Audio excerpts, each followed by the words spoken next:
Hi friends আমি আবার চলে এলাম আপনাদের সাথে আমার একটা নতুন রেসিপি নিয়ে যার নাম হলো সয়া কারি। চলেন আজ কি কি লাগবে দেখুন। তার জন্য আমি রেডি করেছি।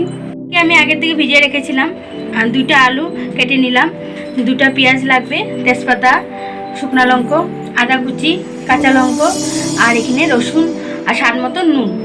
আর এখানে লাগবে গরম মশলা, রিফাইন অয়েল 1 কাপ লাগবে, লঙ্কা গুঁড়ো, জিরার গুঁড়ো আর এখানে ময়দা, কর্নফ্লাওয়ার, বেসন, হলুদ গুঁড়ো আর সম্বাসের জন্য লাগবে দারচিনি, লং আর এলাচ। ওখানে চলুন আমি প্রথমে পেঁয়াজ আর রসুন, আদা, লঙ্কা আমি এগুলো পেস্ট করে নিই আর সয়াকেও আমি পেস্ট করে নিই। আমি সয়াকে পেস্ট করে নিলাম আর এখানে দিয়ে দিলাম স্বাদ মতো নুন হাফ চামচ, তারপরে দিয়ে দিলাম বেসন। বেসন আমার পুরোটাই লাগবে, 2 চামচ আছে এখানে। তারপরে দিয়ে দিলাম কর্নফ্লাওয়ার এখানে বড় 1 চামচ আছে, পুরোটাই লাগবে আমার। তারপরে দিয়ে দিলাম ময়দা এখানে আমার 2 চামচে আছে।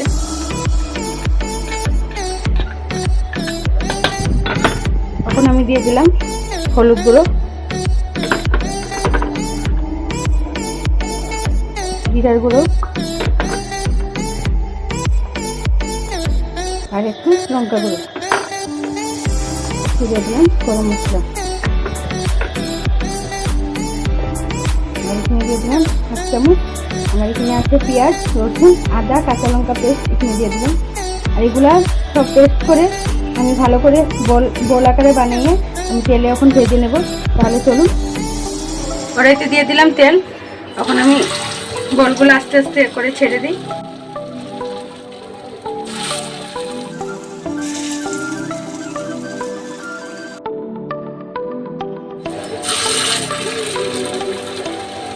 এটা 5 মিনিট ভেজে নেব, লাল করে আমি ভেজে নিলাম। এখন আস্তে আস্তে আমি এটা নামিয়ে নেব।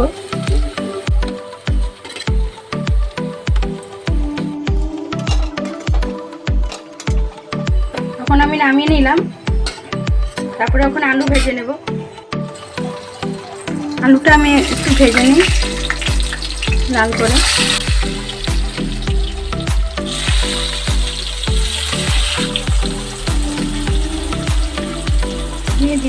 দিয়ে দিলাম 1 চামচ হলুদ গুঁড়ো একটু দিয়ে দিলাম। আলুটাকে 5 মিনিট আমি লাল করে একটু ভেজে নিই। আলুটা ভাজা হয়ে গিয়েছে, এখন আমি নামিয়ে নিই। এখন আমি আরেকটু তেল দিয়ে দিই এখানে।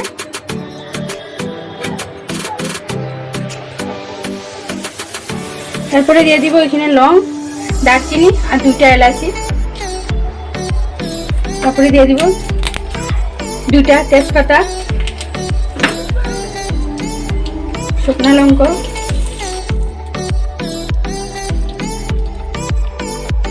এখন আমি একটু নুন দিয়ে দিই এখানে, তাহলে তেলটা উঠবে না। এখন আমি এখানে পেস্ট করেছিলাম আদা, রসুন, কাঁচা লঙ্কা আর পেঁয়াজ,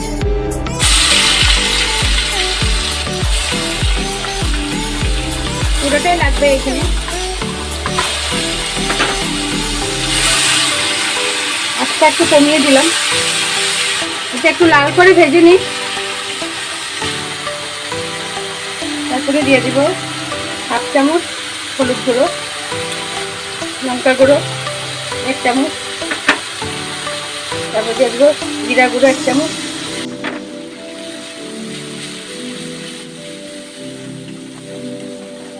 তারপরে দিয়ে দিব হাফ চামচ চিনি, কালারটা সুন্দর হওয়ার জন্য।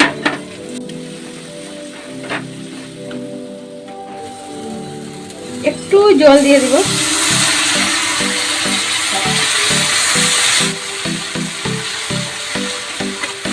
তারপরে এখানে ভাজা থাকা আলুগুলো এখানে দিয়ে দেবো।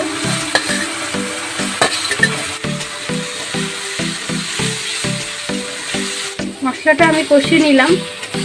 এখন দিয়ে দিই স্বাদ মতন আর একটু নুন দিয়ে দিই। এখানে যত গরম মশলা আছে, গরম মশলা পুরোটাই লাগবে আমার। লাগবে পরিমাণ মতন জল, এখানে আমি অ্যাড করে দেবো। এখানে আমি জল অ্যাড করে দেবো।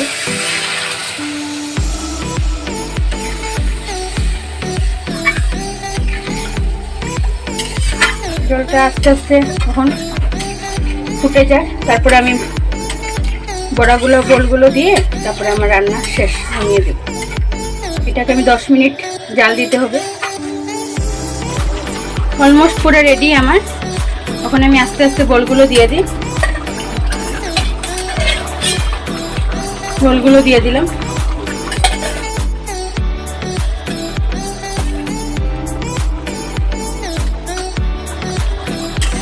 গোলগুলো দিয়ে আমি 2 মিনিট একটু জাল দেব। অলমোস্ট রেডি আমার সয়া কারি। চলুন এখন নামিয়ে নিই।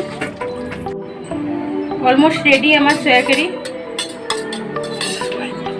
একবার ট্রাই করবেন, দেখবেন খেয়ে কেমন হয়েছে, আর কমেন্টে আমাকে জানাবেন। ওকে, বাই বাই, টাটা।